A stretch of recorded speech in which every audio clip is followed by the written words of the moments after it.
줄 믿습니다. 하나님은 어떤 분이실까? 우리 이제 가끔씩 우리 자신이 스스로 자문하고 또 그 답을 찾기도 하고 또 다른 사람에게 묻기도 합니다. 가끔씩 저와 상담하시는 분이 그런 말씀을 많이 하세요. 하나님은 도대체 어떤 분이실까? 하나님은 우리에게 복을 주시기로 작정하신 분입니다. 그것만은 확실합니다. 왜냐하면 우리를 창조하셨을 때 우리 인간을 창조하시고 우리에게 복을 주시면서 하시는 말이 내가 너 때문에 이 모든 우주 만물을 창조했다. 그래서 네가 정복하고 다스리라. 그래서 너희들이 하나님의 역사와 인도하심과 은혜들을 이 땅 가운데 충분히 채울 수 있도록 충만했으면 좋겠다. 그렇게 하나님께서 창조하실 때부터 우리에게 복을 약속하셨어요. 생육하고 번성하고 땅에 충만하라. 그리고 예수님께서도 우리에게 뭐라고 하셨습니까? 구하는 자에게 더 좋은 것으로 주시지 않겠느냐. 하나님께서는 우리에게 조금이라도 더 좋은 것들을 주시기 위해서, 그래서 믿음의 선배들을 통해서 다윗은 마음에 아픈 자다, 또 아브라함에게는 내 친구다, 그리고 노아에게는 당대의 완전한 자다, 욥에게도 동일하게 그 하나님께서 택하신 의인으로 주님이 세워주시면서 그들과 함께 해주셨습니다. 여러분, 우리가 충분히 기도하실 때나 그리고 여러분들이 선포하실 때 하나님 복 주십시오, 하나님이 약속하셨잖아요. 여러분 그렇게 하셔도 됩니다. 그렇게 확신을 갖고 여러분 기도하십시오. 그리고 그 복에 대한 하나님의 은혜들을 여러분들이 정말 풍성히 누리갔으면 좋겠어요. 근데 문제는 뭐냐면 약간의 오해가 있는 게, 하나님의 복은 신명기 28장에 기록된 말씀처럼 뭐 무병장수하고 부귀영화 누리고 만사 형통이고 자손이 번성하고 머리가 되고 꼬리가 되지 않는 거, 나가도 들어와도 복이 되는 거, 뭐 이런 그 어떤 복의, 하나님께서 주신 복의 결과로 얻는 어떤 그런 현상에만 우리가 자꾸 집중을 하니까, 그러면 그게 아니면 복을 안 받은 건가라는 생각을 하게 되는 연약함이 우리 가운데 있습니다. 잘못된 것은 아닙니다. 그러나 받아 누릴 수만 있으면 좋은 것이긴 하지만, 근데 여러분 잘 보시면 이거는 하나님의 일반 은총 가운데 있는 거예요. 그러니까 예수 믿지 않는 사람들도 누릴 수 있는 복이라는 말씀이죠. 예수 믿지 않은 사람들 가운데서도 얼마든지 찾아볼 수 있는 거예요. 하나님이 주시는 진짜 복은 뭔가? 오늘 우리가 그 길들을 그 말씀에 대한, 그 약속에 대한 이 말씀의 이 증거들을 같이 함께 찾아갔으면 좋겠다. 그런 마음에서 오늘의 말씀을 대합니다. 여러분, 첫 번째는 하나님께서는 우리에게 진짜 복을 주시기로 하는데, 진짜 복은 뭐냐? 자족하는 복이에요. 자족. 어떤 상황 속에서도 모든 일에, 어떤 일에도 하나님께서는 그 일들에 감사하는 복을 우리에게 허락해 주셨습니다. 여러분, 자족이란 스스로 만족한다 이런 뜻이잖아요. 어떤 형편에서도 감사한다는 말씀입니다. 자기 형편을 놓고 불편해하거나 팔자 타령하지 않고 감사하며 만족할 수 있는 사람은 진짜 복받은 사람인 거예요. 여러분, 온 세상을 다 소유하고서라도 내가 감사하지 못하면, 만족하지 못하면 하나님이 아무리 많은 것을 주셔도 아무 소용이 없는 거잖아요. 절대 행복할 수 없습니다. 초가상간이라도 감사하고 자족할 수 있으면 행복한 거예요. 높은 산이 그친들이 초막이나 궁궐이나 내 주 예수 모신 곳이 그 어디나 하늘나라. 이게 바로 하나님께서 우리에게 허락하신 거예요. 우리 성도님들의 형편과 상황들도 사실은 그렇게 쉽지 않아요. 정말 뭐 우리 옛날에는 초가상간이라 표현했는데, 우리가 이 풍성한 시대에, 이 풍요로운 시대에 그냥 방 한 칸에 살아가면서 불편한 몸을 이끌고 장애를 가지고 혹은 내게 주어진 인생의 여러 가지 어렵고 힘든 상황들이 있단 말이죠. 그런데 그런 환경과 조건 속에서도 감사하며 살아가는 하나님의 백성들이 있습니다. 아니 우리 교회도 그렇습니다. 근데 저는 그분들이 하시는 말씀들을 제가 들으면서 제가 감사한 거예요. 아무리 화려한 집에 살아도 유명한 명예를 가져도 불만 속에서 사는 사람보다 그런 것이 없어도 감사하며 만족해하는 사람이 진짜 복받은 사람인 거예요. 하나님이 특별히 사랑하는 자에게는 자족할 줄 아는 복을 주신다라는 말씀입니다. 그게 바로 오늘 사도 바울이 고백하는 바로 이 말씀입니다. 오늘 11절 12절을 우리 같이 한 번만 더 보십시다. 시작. 내가 궁핍함으로 말하는 것이 아니니라. 어떠한 형편에든지 나는 자족하기를 배웠노니 나는 비천에 처할 줄도 알고 풍부에 처할 줄도 알아. 모든 일 곧 배부름과 배고픔과 풍부와 궁핍에도 처할 줄 아는 일체의 비결을. 사도 바울은 사실 집안 환경은 굉장히 좋았습니다. 어릴 때부터 랍비 교육을 받고 나름대로 그 집안 자체가 부유했는지는 정확히 기록되어 있지 않지만 어쨌든 공부를 하는 데는 문제가 없을 정도입니다. 로마 시민권을 획득할 정도로 나름대로 기반이 탄탄했습니다. 그런데 사도 바울이 나중에 어떻게 되었습니까? 예수님을 만나고 선교사로 파송받고 그 길들을 그 생활들을 하면서 사도 바울은 죽을 고비를 얼마나 많이 넘겼는지 몰라요. 사실 자기가 자기를 생각할 때 굉장히 비천했습니다. 아니 내가 꼭 이렇게 살아야 되나라는 생각을 가질 만큼 힘들었습니다. 심지어 맞아서 죽을 뻔한 그런 상황들을 몇 번이나 맞이했습니다. 어제 저녁에도 우리가 잠시 살펴보았지만 사도 바울은 분명히 하나님의 음성을 듣고 하나님이 주신 마음을 따라서 아시아로 선교하러 가려고 했지만 하나님이 주신 마게도나 환상을 통해서 그곳으로 가려고 딱 준비했는데 제일 먼저 하나님이 맞닥뜨리게 하는 것은 두드려 맞고 감옥에 갇히는 것이었습니다.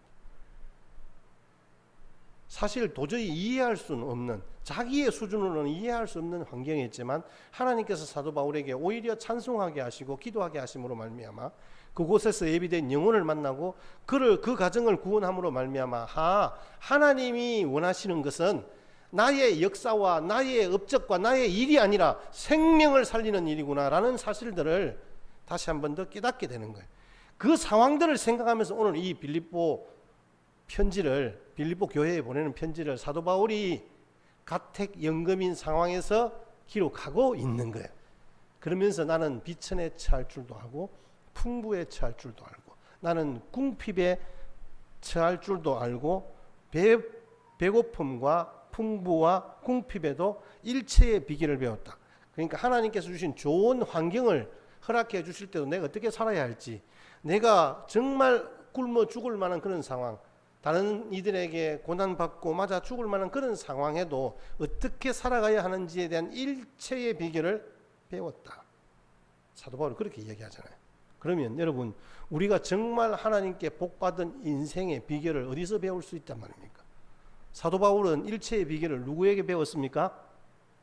예수님에게 배웠잖아요. 예수 그리스도에게 배운 거예요. 그 예수님께서 가르쳐 주신 비결을 알고 나니까 사도 바울은 뭐라고 이야기하냐면요, 13절 말씀입니다. 다 같이 함께 고백하겠습니다. 여러분들의 고백이 되기를 바랍니다. 시작. 내게 능력 주시는 자 안에서 내가 모든 것을 할 수 있네. 아멘. 내가 힘이 세서 천하장사라서 다 할 수 있다 이게 아니고, 사도 바울은 이제 겁나는 게 없는 거예요. 제가 너무 좀 이렇게 고급진 언어를 못 써서 죄송합니다만 세상 겁나는 게 없는 거예요. 내가 어떤 상황에 처하든지, 비천한 상황, 가난한 상황, 배고픔의 상황, 궁핍의 상황, 감옥에 맞아서 들어가서 급한 죽을 만한 그런 상황들을 당한다 하더라도 내가 그것 때문에 두려워하거나 겁나는 것이 없다라는 거예요. 내가 다 할 수 있어. 어떤 상황이 오더라도 나는 만족할 수 있어. 어떤 상황 속에서도 나는 자족할 수 있어라고 사도 바울이 고백하는 말씀입니다. 지금 사도 바울의 상황이 무슨 상황이랬죠? 이 에베소서, 빌립보서, 골로새서, 디모데 전후서, 디도서 전부 다 옥중서신이에요. 옥중서신이란 말은 사도 바울이 지금 감옥에 갇혀 있는데 상황에서 교회와 개인들에게 편지를 보낸 거예요. 그게 바로 신약 성경 바울 서신의 반을 차지하는 거예요. 여러분, 어떻게 감옥에 있는데 감사할 수 있을까요? 감옥에 있는데 내가 모든 것을 다 할 수 있다 이렇게 이야기할 수 있는가요? 그 이유가 어디에 있을까요? 능력 주시는 자 안에서라고만 이야기하잖아요. 능력 주시는 자 안에서. 분명히 일체의 비결을 예수님에게 배웠으니까 그 나한테 일체의 비결을 가르쳐 주신 예수님 안에서, 그러니까 예수님과 함께라는 말입니다. 예수님과 함께 있을 때에 나에게 이제는 더 이상 어떤 문제가 되지 않는 거예요. 그 어떤 상황에서도 모든 것을 다 감당할 수 있는 능력을 내게 허락해 주신다. 누가? 예수님이. 그래서 자기의 지금 상황은 어렵고 힘든 상황, 아니 그걸로 표현이 안 되죠. 뭐 감옥에 갇혀 있으면 우리는 그걸 영어로 영어의 몸이라 하잖아요. 어둠 속에 매여 있단 말이에요. 지하 감옥에 매여 있다면, 지금 지하 감옥은 아닙니다만은 어쨌든 깊은 곳에 매여 있는 신세란 말이에요. 그러면서 빌립보 교회에 편지를 보내는 게 바로 이 빌립보서인데, 그 빌립보 교회가 사도 바울의 선교 역사에 있어서 굉장한 역할을 했던 교회입니다. 사도 바울이 사실은 선교를 처음 시작할 때 제일 먼저 후원금을 거둬서 사도 바울에게 보내준 교회가 이 빌립보 교회입니다. 이 빌립보 교회는 루디아라는 여성도를 통해서 하나님의 교회가 세워졌고, 그 루디아가 신실하게 그 교회를 잘 세워간 거예요. 사도 바울이 형편과 처지가 어려울 때마다 사도 바울을 부조했고, 사도 바울에게 격려하고, 그 사도 바울을 위해서 얼마나 열심히 기도했는지 몰라요. 근데 사실은 적절하게 적시에 못 보내줄 때도 있었단 말이에요.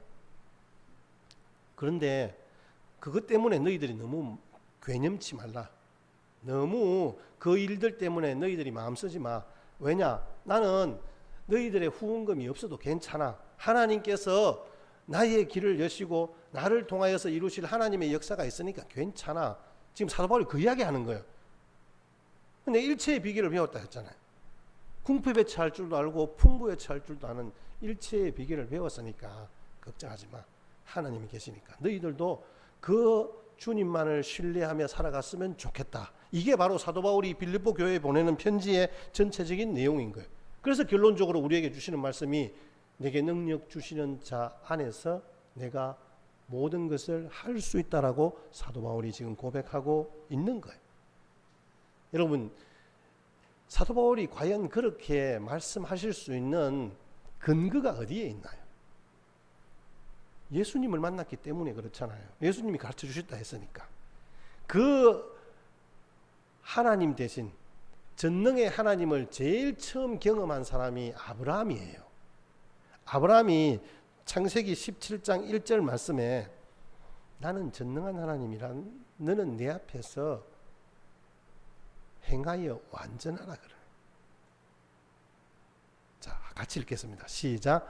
아브라함이 99세 때에 여호와께서 아브라함에게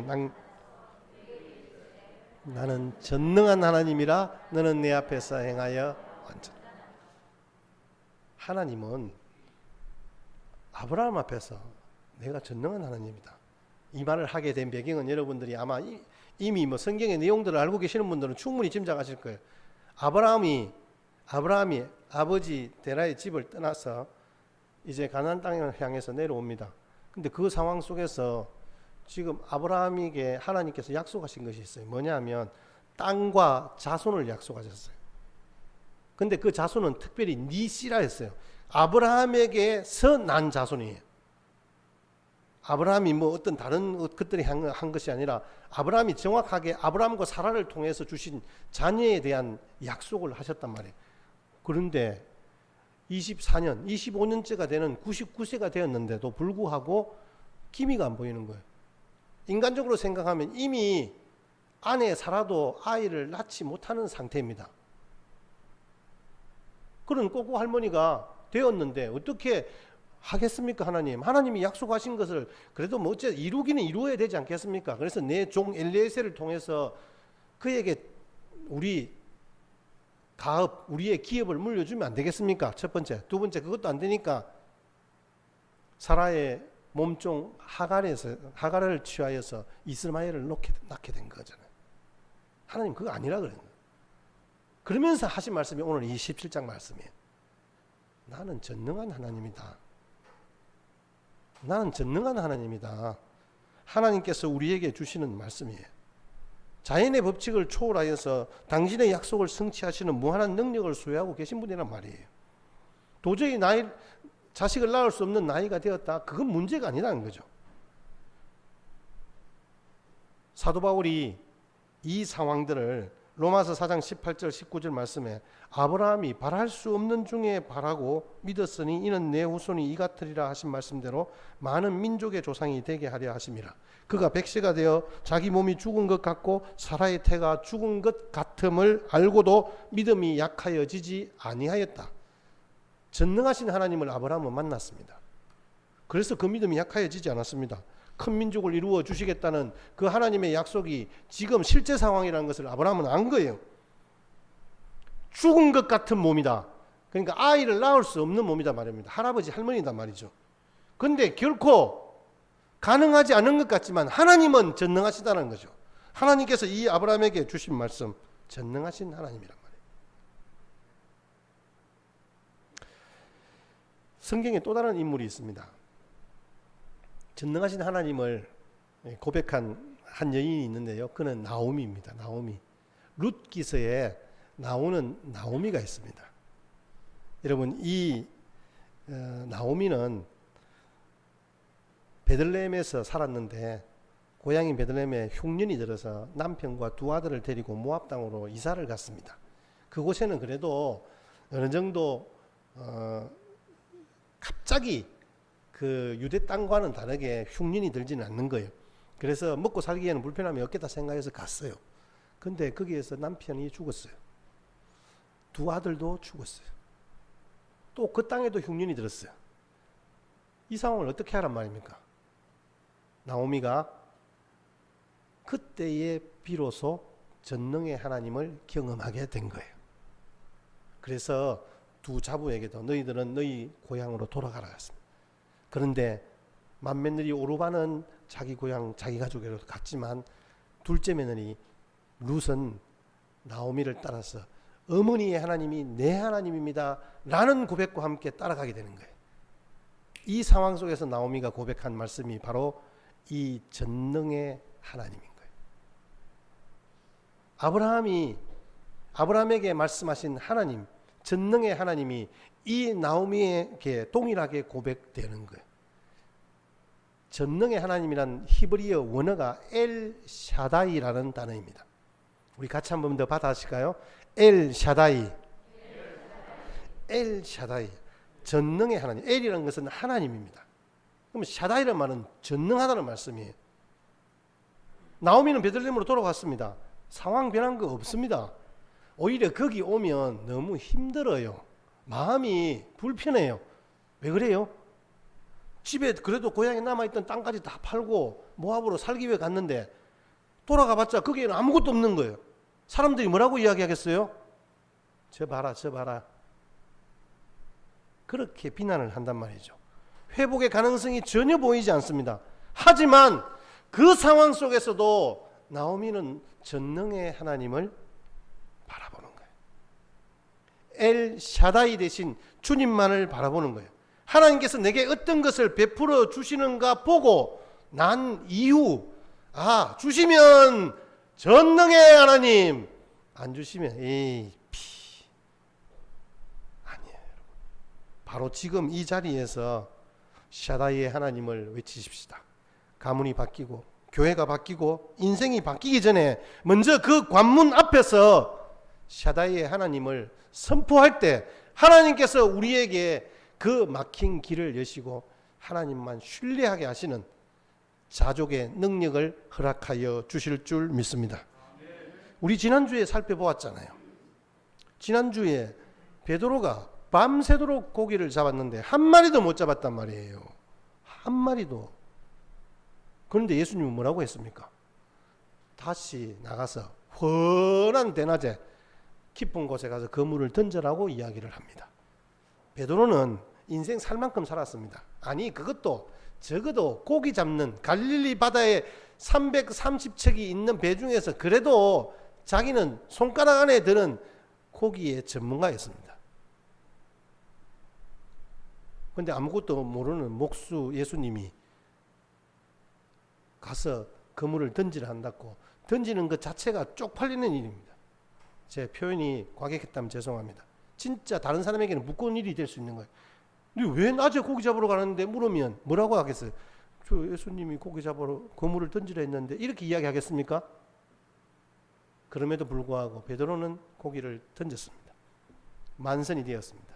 그물이 찢어질 정도로 옆에 있는 친구들을 불러서 그 그물을 거두어 올 정도로 만선을 이루었습니다.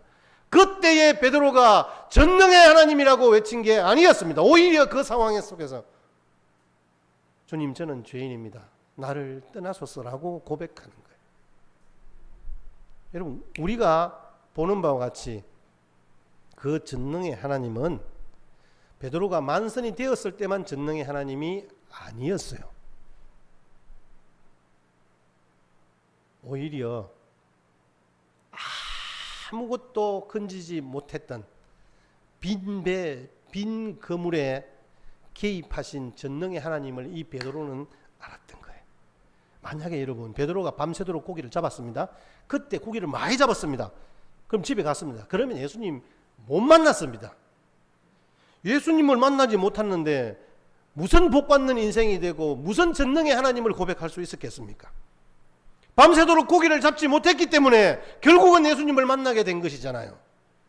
이게 바로 전능하신 하나님의 역사인 거예요.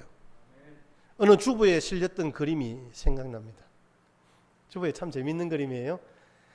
베드로가 그물을 던졌는데 그 그물 밑에서 예수님이 야야 빠져 이렇게 하는 그 누군가 참 그림을 그렸는데 참 재미있어요.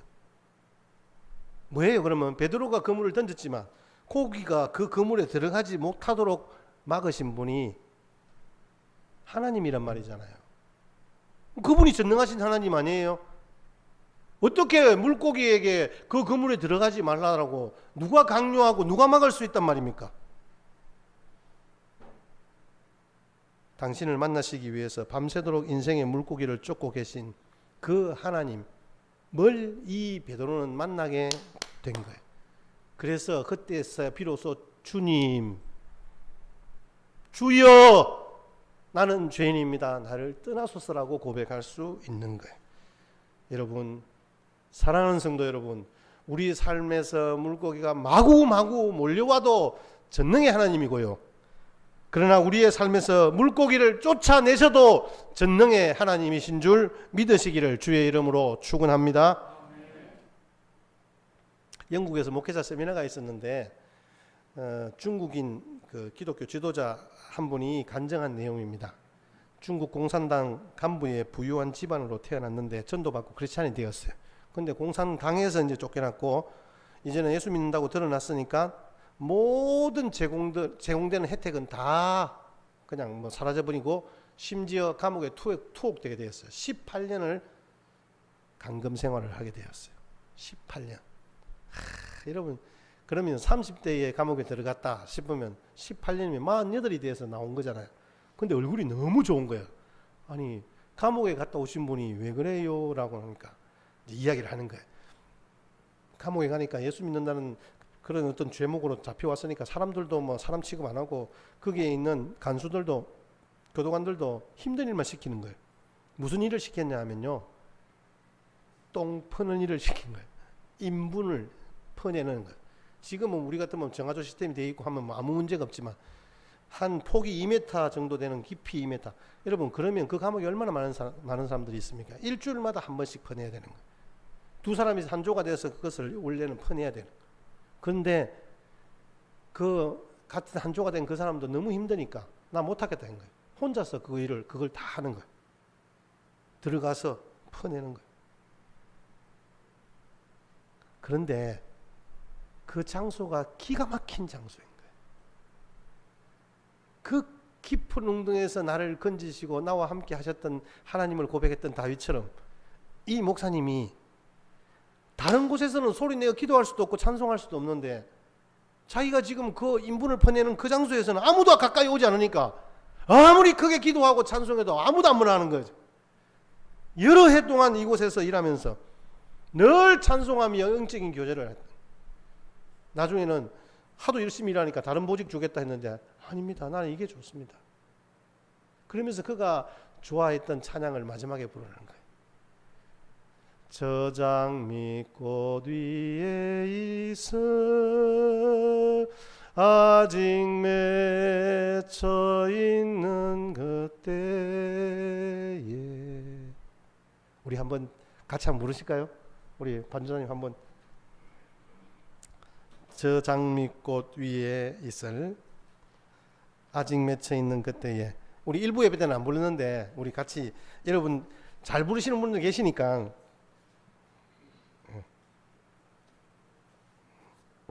몇 장이죠? 저 장미꽃 위에 442장. 예.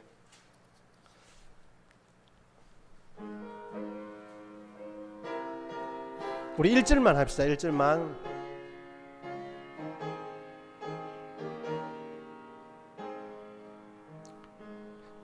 저 장미꽃 위에 있을 아직 맺혀 있는 그때에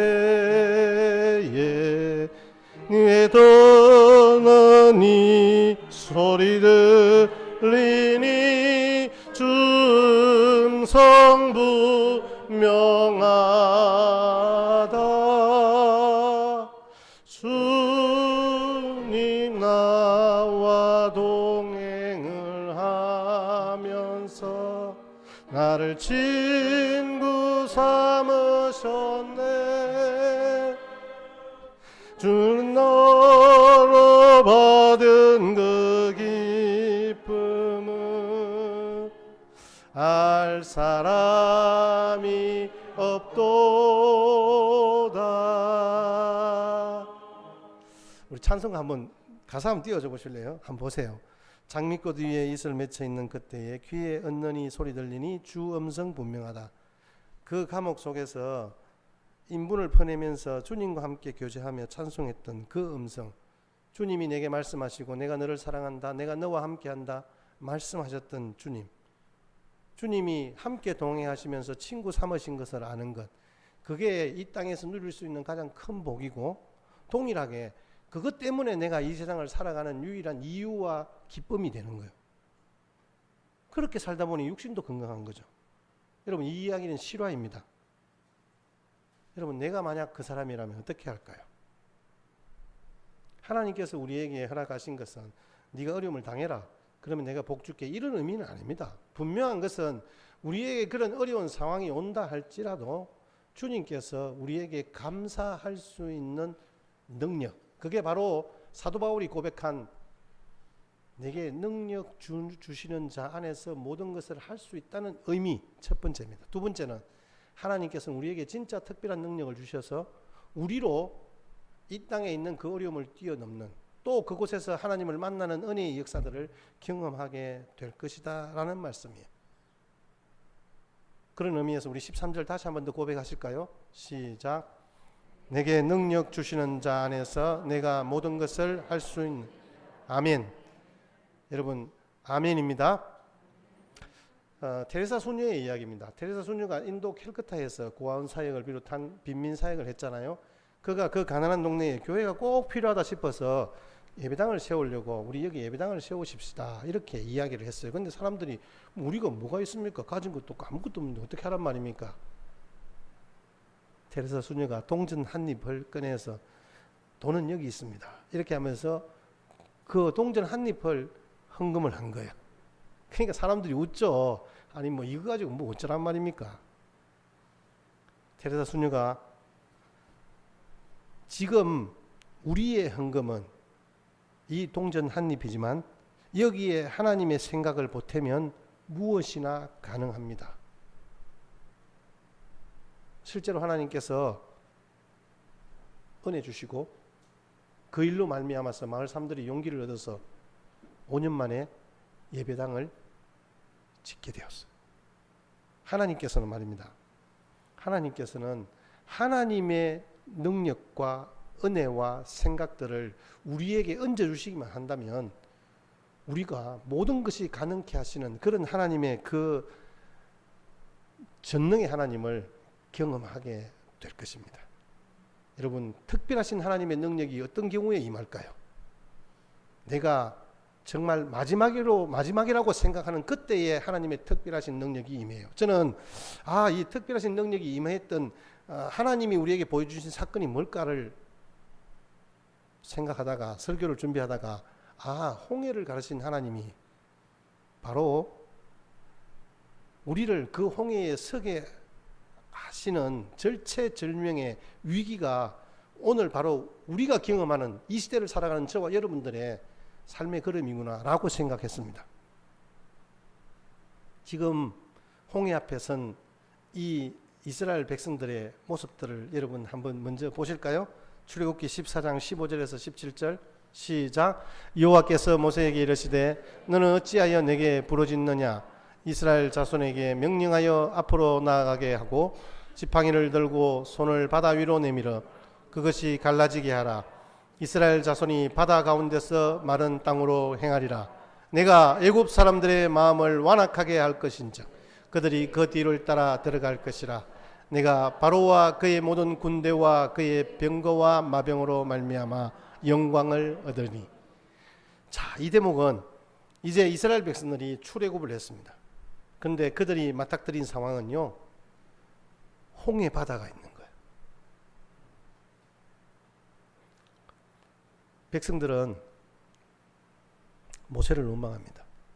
지금 우리를 여기에 물에 빠져 죽게 하려고 우리를 이곳까지 인도했냐 부터 시작해서 내가 네 말을 들은 내가 바보다, 그런 비난과 조소를 들었습니다. 모세가 기도했습니다. 하나님께서 주신 말씀이 바로 오늘 14절부터 17절까지 말씀인데요, 그때에 모세가 하나님의 음성대로 이스라엘 백성들을 향하여 선포합니다. 두려워하지 말고 가만히 있어서 오늘날 너희를 구원하는 여호와의 구원을 보라라고 말씀합니다. 홍해를 가르시고 이스라엘을 건너게 하시는 은혜의 역사가 그들 가운데 임하게 된 거죠. 하나님은 모세에게 이스라엘 백성들을 명령하여 앞으로 나아가도록 합니다. 지팡이를 들었습니다. 바다로 내밀었습니다. 홍해가 갈라졌습니다. 이스라엘 자손은 마른 바다로 건너갈 것이고 애굽 병거와 마병은 홍해에 수장되었습니다. 이를 통해서 하나님께 영광을 얻은 후 애굽 사람들이 하나님이 여호와이신 줄을 알게 하리라는 약속의 말씀에 그들이 실제로 그 일들을 목도하게 된 거예요. 자, 그런데 지금 애굽 군대는 병거, 그러니까 말을 타고 왔습니다. 이스라엘 백성들은 무리들 중에 노인들도 있었고 아이들도 있었고 짐도 있었습니다. 그들이 가진 마차들은 거의 없었습니다. 대부분 이고 지고 걷고 끌고 그렇게 갈 수밖에 없는 상황. 얼마나 그 행진이 느리겠습니까? 아마 수 킬로나 떨어져 있다 하더라도 금방 따라잡힐 거예요. 그런데 하나님께서 앞서 행하시는 하나님의 사자, 즉 구름기둥, 낮에는 구름기둥이니까 밤에는 불기둥입니다. 그 구름기둥을 맨 먼저 앞서 행하시다가 이제는 애굽의 군대들이 오니까 그 뒤로 가시는 거예요. 거기에서 그 애굽 군대를 막고 있는 거예요. 홍해가 갈라지고 물이 벽을 치고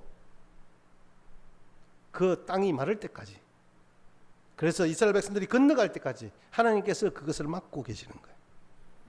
모세가 하나님의 말씀에 순종했을 때 실제로 어떤 일이 일어났습니까? 오늘 21절 22절까지 같이 보겠습니다. 시작. 모세가 바다 위로 손을 내밀매 여호와께서 큰 동풍이 밤새도록 바닷물을 물러가게 하시니 물이 갈라져 마른 땅이 되지. 아멘. 걸어가고 물은 그들의 좌우의 벽이. 여러분 어떻습니까? 바다가 어떻게 갈라집니까? 그리고 여러분 바다에 대해서 조금 아시는 분은 알겠지만 바다 갈라졌다 해서 그 길을 건너갈 수 있습니까? 못 갑니다, 여러분. 정말 못 갑니다.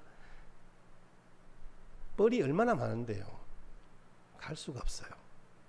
그런데 물을 막은 것도 그 물이 물을 막았어요. 물이 벽이 된 거예요.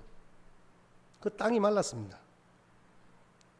이스라엘 백성들이 앞에는 넘실거리는 홍해요, 뒤에는 몰려오는 애굽의 병거 사이에서 어쩔 줄 몰랐습니다. 그런데 하나님이 그 길이 없는 상황에서 길을 여셨습니다. 하나님께서 홍해를 가르치고 길을 내십니다. 길이 없는 상황에서 길을 내시고 이스라엘을 구원하신 거예요, 여러분. 애굽 병거는 어떻게 되었습니까? 따라오다가 하나님께서 그들을 어지럽히셨고 수장시켰습니다. 모세가 바다 위로 손을 내밀었을 때 애굽 사람들이 모두 홍해에 수장되었습니다. 이 말씀을 우리가 좀 길게 살펴볼 수는 없지만, 하나님께서 애굽에서 출애굽 시키시는 상황에서 10가지 재앙을 보내주시면서 하나님이 참 하나님, 즉 여호와이신 줄을 이 백성들로 알게 하리라는 하나님의 그 말씀이 실제로 보여졌고, 동일하게 이 홍해를 가르는 역사 가운데서도 하나님께서 보여주신 거예요. 여호와가 참 하나님이심을. 그래서 우리는 이렇게 고백하면 좋겠어요. 우리는 홍해를 가르신 하나님을 기억합니다. 하나님은 세상을 지으신 창조주시요 주관자시요 생명의 주관자요 자연 세계를 다스리시며 바람과 바다와 길을 여시는 하나님이다 라는 사실을 우리는 기억했으면 좋겠습니다. 자, 말씀의 결론으로 삼겠습니다. 하나님은 길이 없는 곳에서 길을 만드시는 분이에요. 우리 홍해의 길을 여시는 하나님을 여러분들이 지금 생각해 보십시오. 하나님은요, 이스라엘을 막다른 골목길로 인도하시는 그 홍해 바닷가로 인도하셨죠. 하나님은 하나님의 백성들을 그 막다른 골목길, 저와 여러분들의 인생을 그런 골목길로 밀어붙이는 거예요. 하나님은 하나님의 백성들을 절벽 같은 곳으로 밀어붙이십니다. 하나님의 백성들이 갈 곳이 없는 곳, 출구가 없는 막힌 곳으로 우리를 밀어붙이십니다.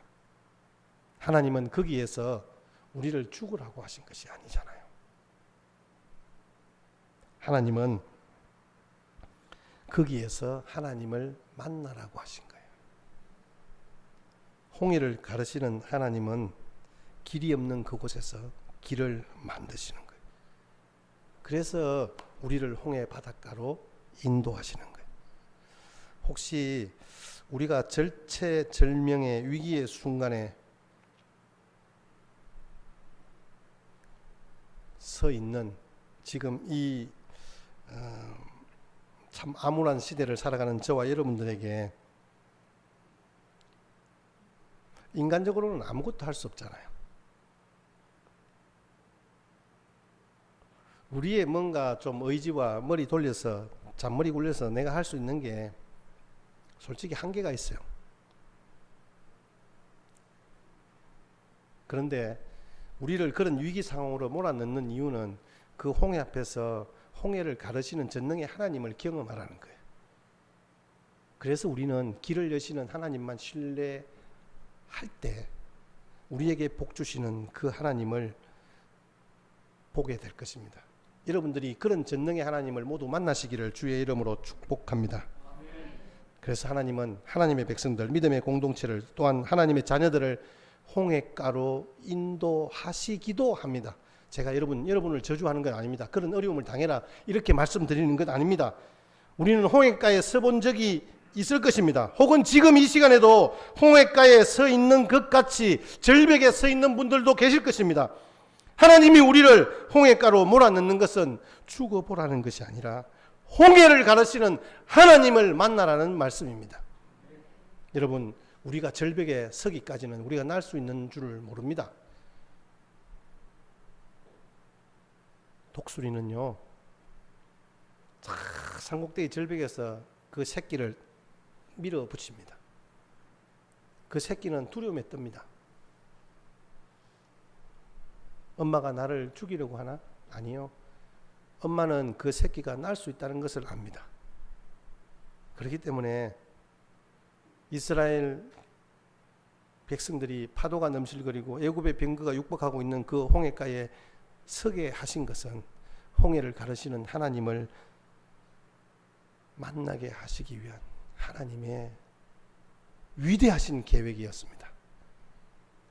그래서 여러분, 우리가 절벽 위에 서 있는 인생길을 걸어가는 저와 여러분들에게 전능의 하나님, 모든 것으로 만족하게 하시는 하나님, 특별한 능력을 주셔서 그 모든 것을 뛰어넘게 하시는 그 하나님을 만나 뵙는 그런 놀라운 하나님의 은혜를 경험하는